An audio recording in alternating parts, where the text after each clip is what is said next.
तो हेलो बच्चों, कैसे हैं आप लोग। आशा करते हैं आप लोग ठीक होंगे। सबसे पहले आप सभी को जय हिंद। और हम आ गए हैं अपने नए वीडियो लेकर के, जिसमें हमने पिछले वीडियो में मौर्य वंश के दूसरे राजा बिंदुसार के बारे में पढ़ा था। आज हम लोग इस वीडियो में पढ़ेंगे मौर्य वंश के तीसरे और सबसे महान, जिसको हम लोग सम्राट अशोक के नाम से जानते हैं। और अशोक के बारे में आज हम लोग विस्तृत चर्चा करेंगे।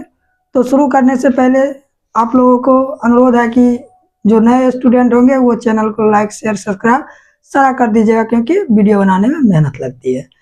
और आज की जो हम लोगों की कक्षा है, कक्षा 12वीं के इतिहास को लेकर के, जो कि हम लोग कंटिन्यू क्लास इतिहास की क्लास कंटिन्यू कर रहे हैं।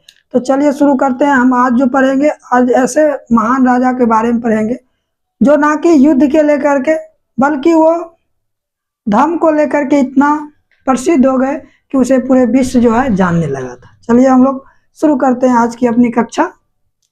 तो हम लोग की जो आज की कक्षा है, वो आज की कक्षा हम लोग को मौर्य वंश के बारे में हम लोग को पढ़ना है। मौर्य वंश के प्रमुख राजा, हमने 2 राजाओं के बारे में पढ़ा दिया।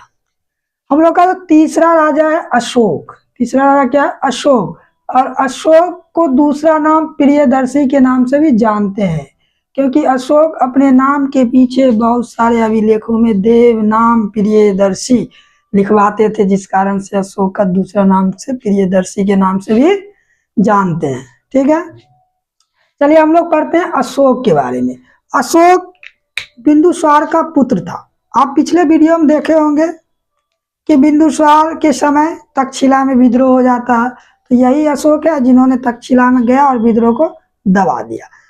तो बिंदुसार अशोक जो था, बिंदुसार के पश्चात मतलब होता है बाद में, जब बिंदुसार का हत्या हो गई या मर गए, उसके बाद उसका पुत्र अशोक क्या बना? सम्राट। क्या बना? सम्राट, राजा, शासक, सब एक ही शब्द है। और सम्राट यानी कि राजा बना। और यह मौर्य वंश का तीसरा शासक था। महत्वपूर्ण बात यह है कि अशोक जो है मौर्य वंश का तीसरा शासक था और महत्वपूर्ण शासक था। इसके समय बहुत सारे मगध में क्या होता है कि चीजों का उत्कर्ष होते हैं। अशोक जो है वो मौर्य वंश का कौन सा राजा था? तीसरा राजा था। अपने पिता के शासनकाल में, अर्थात हम कह सकते हैं कि जब बिंदुसार जब मगध पर राजा था, तो उस समय अशोक जो है उज्जैन और तक्षशिला का शासक रह चुका था। जब इसके पिता यानी कि अपने पिता के शासनकाल में अशोक जो है उज्जैन और तक्षशिला का शासक रह चुका था। शासन करना तो बहुत अच्छे से ये जानते होंगे, क्योंकि ये पहले भी राजा रह चुके थे।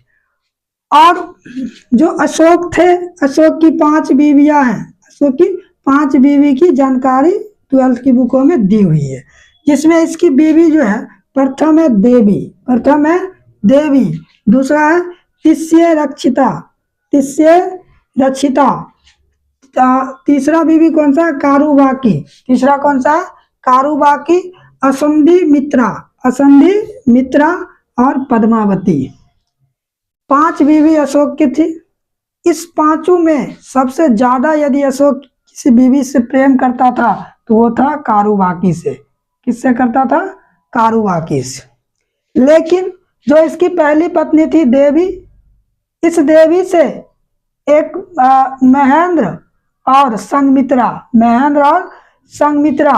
जो होता है अशोक के पुत्रियां थी। यानी कि इस लाइन का मतलब है कि जो महेंद्र और संगमित्रा थी वो अशोक के किस बीवी के गर्भ से हुई थी? तो देवी के गर्भ से हुई थी। तो अशोक का बेटा का क्या नाम था? महेंद्र। और अशोक की बेटी की क्या नाम थी? संगमित्रा। नाम याद रखना, क्योंकि ये लोग धर्म प्रचारक बनकर के श्रीलंका जाएंगे धर्म की प्रचार करने के लिए। ठीक है। और इसकी पुत्री थी। जब अशोक राजा होता है, अपने राज्याभिषेक के 8वें वर्ष के बाद एक बहुत बड़ा युद्ध लड़ते हैं। और उस युद्ध का नाम होता है कलिंग का युद्ध। क्या नाम होता है? कलिंग का युद्ध। कलिंग का युद्ध पर अशोक का क्या प्रभाव पड़ा, या कलिंग युद्ध जो था वो जो हुआ उसके कारण अशोक के अंदर क्या क्या बदलावें हुई। तो देखिए, जो युद्ध होती है अभी के समय में, जैसे कि जो अपराधी होते हैं, पुलिस यदि उसे जेल ले गया, या तो वो सुधर जाएगा या तो वो और खराब अपराधी बन जाएगा, दो ही में से एक होता है। तो राजा के समय जो युद्ध होता था, उस युद्ध के कारण या तो राजा क्या करेगी, अपना साम्राज्य का विस्तार करेगी, या तो वो युद्ध छोड़ देगा, कोई धर्म की यात्रा पे चले जाएगा, कोई धर्म अपना लेगा, पूजा पाठ करने लगेगा, दो ही में से एक होता था। तो अशोक के साथ वही दूसरा वाला हुआ। पहले हम लोग समझते हैं कलिंग युद्ध। कलिंग युद्ध था क्या, कब हुआ, कलिंग युद्ध था क्या और कब हुआ, और इस पे अशोक का क्या प्रभाव पड़ा, अशोक का मतलब अशोक को इस पे क्या, कलिंग युद्ध से क्या प्रभाव पड़ा। तो अशोक ने 261 ईसा पूर्व 261 ईसा पूर्व कलिंग का युद्ध लड़ा, कलिंग का युद्ध लड़ा, और इस युद्ध में 1 लाख लोग मारे गए, 1 लाख लोग मारे गए, और लगभग 1.5 लाख लोग क्या हो गए, बंदी बना लिया गया, बंदी बना लिया गया।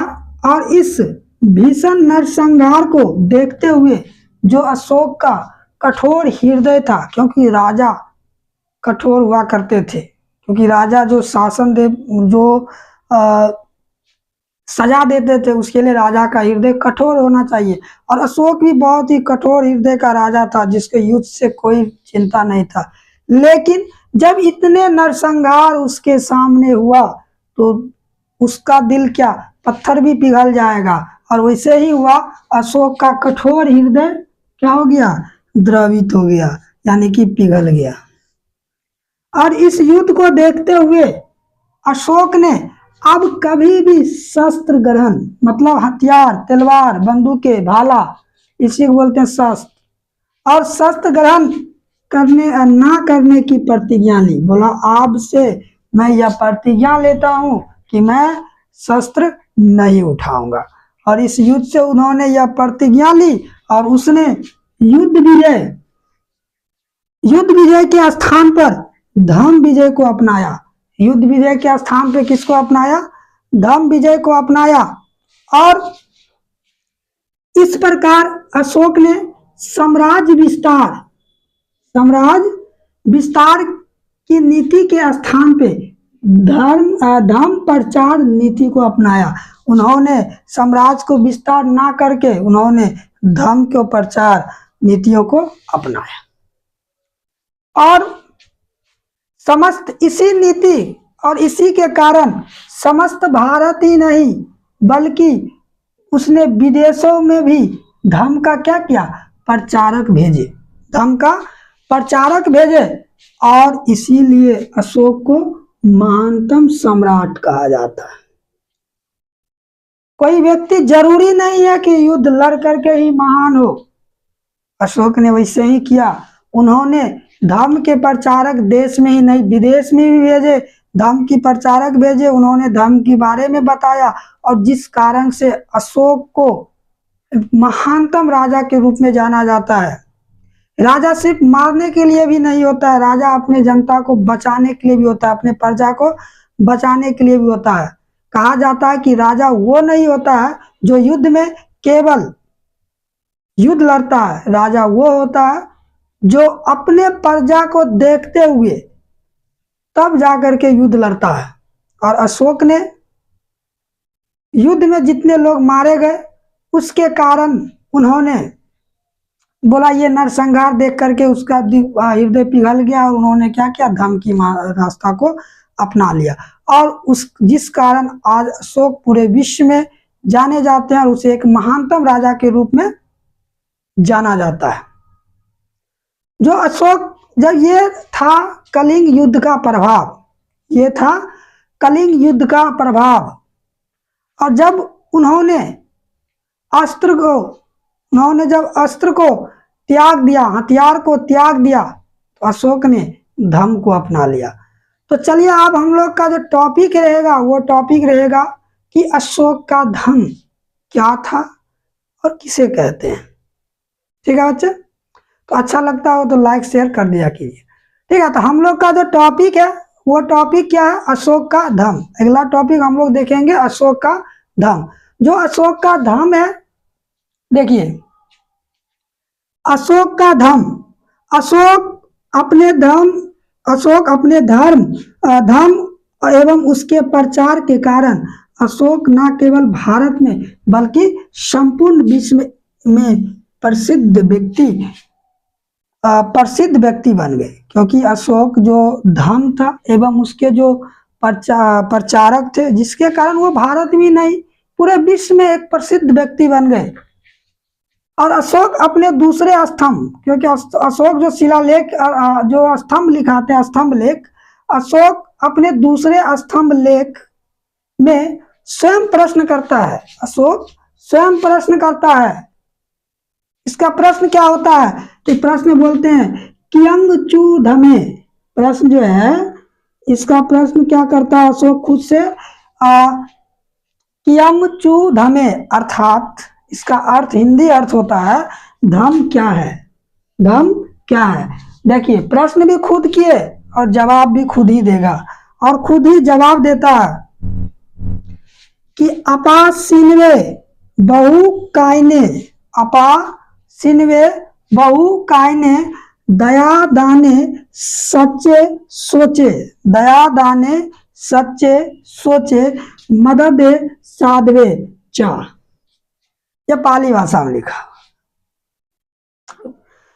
ठीक है, अपासिनवे बहु कायने, दया दाने सच्चे सोचवे, मध्य साधवे चा।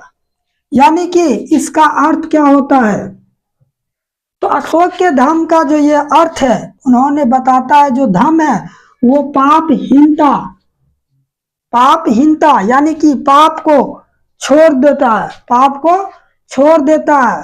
अत्यधिक कल्याण, वो ज्यादा से ज्यादा कल्याण करता है, ज्यादा से ज्यादा कल्याण करता है। अत्यधिक कल्याण है धर्म, क्या है, अत्यधिक कल्याण है। धर्म क्या है, दया है। धर्म क्या है, दया है। धर्म क्या है, दान है। धर्म क्या है, दान है। धर्म क्या है, सत्यवादिता है। धर्म क्या है, पवित्रता है। धर्म क्या है, साधुता है।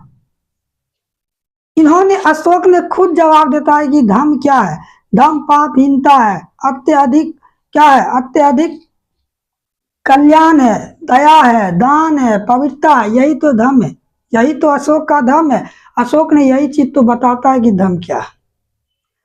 और अशोक धर्म को मानने के लिए, जो धर्म की जो मानना था, जो धर्म को अपनाते थे, उनके लिए 7 बातों को ध्यान में रखना आवश्यक था। 7 बातों को ध्यान में रखना आवश्यक था, जिसमें से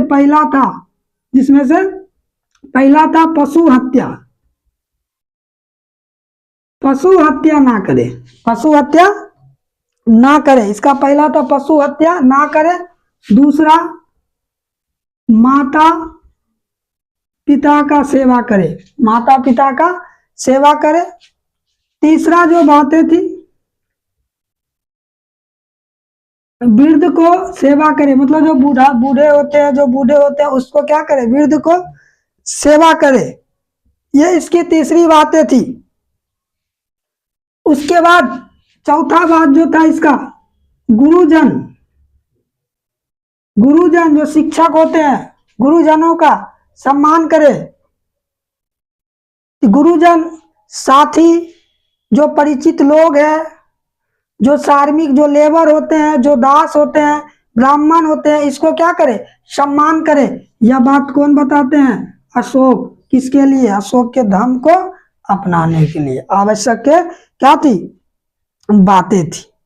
ठीक, 7वां है, अरे 5वां हो गया। छठा जो है वो है अल्प